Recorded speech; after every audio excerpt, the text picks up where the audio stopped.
ایک دفعہ کا ذکر ہے کہ جنگل کے باسیوں کو تعلیم یافتہ بننے کا شوق چڑھ گیا۔ اس نئے جنون کے پیچھے جنگل کے دانشور الو صاحب کا بڑا ہاتھ تھا، جو جانوروں کو تعلیم کی اہمیت پر قائل کرنے میں کامیاب ہو چکے تھے۔ جلد ہی تمام جانور ایک اہم مشورے کے لیے اکٹھے ہوئے اور کافی سوچ بچار کے بعد ایک اسکول قائم کرنے پر اتفاق ہو گیا۔ الو صاحب کی سربراہی میں خرگوش، کوے، گلہری اور بطخ کو نصاب سازی کی ذمہ داری سونپی گئی۔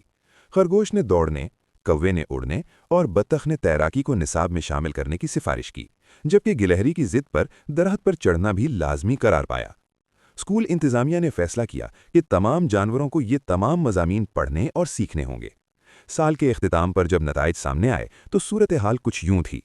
خرگوش دوڑ میں تو اول رہا، لیکن درخت پر چڑھنے اور اڑنے کی کوشش میں ناکام ہو گیا۔ کوے نے فضاؤں میں تو کمال دکھایا، مگر زمین پر دوڑنا اور پانی میں تیرنا اس کے لیے ناممکن ثابت ہوا۔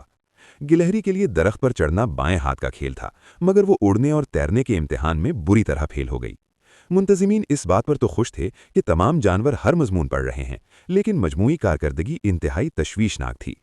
تب الو صاحب نے اپنی دانش مندی سے تجزیہ کیا اور اس نتیجے پر پہنچے کہ ہر فرد ایک منفرد اور خداداد قابلیت لے کر پیدا ہوتا ہے۔